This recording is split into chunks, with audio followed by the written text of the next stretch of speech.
विद्यार्थियों,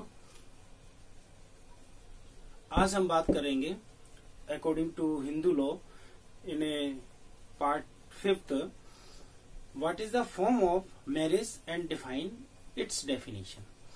आई mean to say what do you understand why the marriage and define its kinds. विवाह किसे कहते हैं और ये कितने प्रकार का होता है, इस विषय पर आज हम चर्चा करेंगे। Discuss the various form of marriage under Hindu law. Definition of marriage, विवाह की परिभाषा। काइंड्स ऑफ मैरिज, विवाह के प्रकार।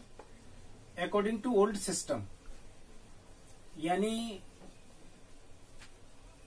पुरानी व्यवस्था के तहत विवाह कितने प्रकार के थे।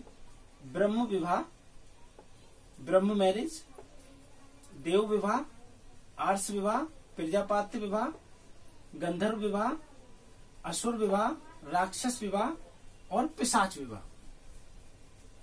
इस तरह विवाह जो है देखा जाए तो पुराने समय में 8 प्रकार के थे। बात हम सबसे पहले डेफिनेशन ऑफ मैरिज की करते हैं। What is the means about to marriage.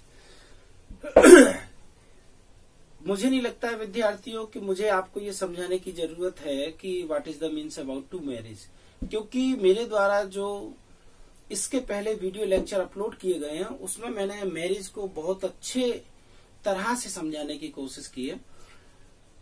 फिर भी थोड़ा सा मैं बता देता हूं कि what is the means about to marriage. विवाह से तात्पर्य दो आत्माओं का मिलन है, न कि दो शरीरों का मिलन। दो शरीरों के मिलन को विवाह नहीं कहते हैं। शास्त्रों के अनुसार दो आत्माओं का मिलन ही विवाह कहलाता है। विवाह दो समाजों का मिलन है। विवाह संस्कारों का मिलन है। विवाह आपसी सामंजस्य का मिलन है।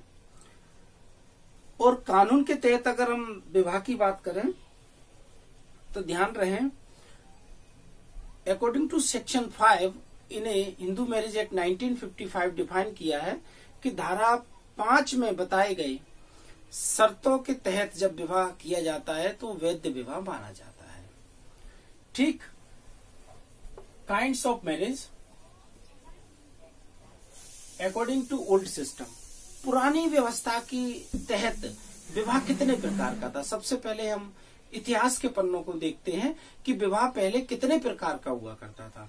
तो विद्यार्थियों, अगर हम अतीत के पन्नों में पीछे जाएं, इतिहास में जाकर देखें तो पुरानी व्यवस्था के तहत, धार्मिक ग्रंथों के तहत, रूढ़ियों के तहत, प्रथाओं के तहत, यानी पहले जब कानून नहीं हुआ करता था तब विवाह 8 प्रकार का हुआ करता था। नंबर 1 ब्रह्म विवाह। ब्रह्म विवाह से तात्पर्य एक ऐसे विवाह से है जिसमें वधू का पिता एक वेद पाठी यानी पढ़े लिखे वर को ढूंढकर उसे घर बुलाकर उसकी पूजा अर्चना कर अपनी कन्या का हाथ उसके हाथ में दे देता है और इसे ब्रह्म विवाह कहते हैं। सेकंड, देव विवाह। देव विवाह से तात्पर्य पुराने समय में जब ऋषि मुनि कोई यज्ञ करते थे, उस यज्ञ में उनका साथ जो वेद पाठी ब्राह्मण या जो वेद पाठी लोग दिया करते थे, उनमें से किसी एक के हाथ में अपनी कन्या का हाथ देकर जो विवाह किया जाता था उसे देव विवाह कहते थे।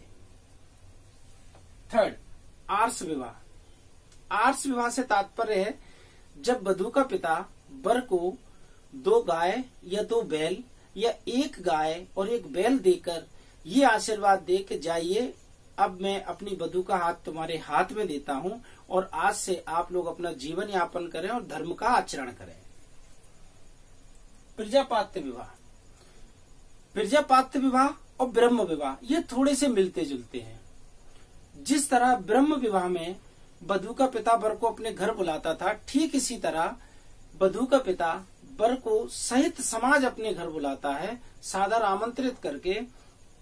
और जब वो घर आ जाते हैं सहित समाज, तो अपनी वधू को अच्छे वस्त्रों, आभूषणों इत्यादि से अलंकृत करके उसका हाथ वर के हाथ में दे दिया जाता है और ये आशीर्वाद दिया जाता है कि आप उत्तरोत्तर उन्नति करें और धर्म का आचरण करें। गंधर्व विवाह।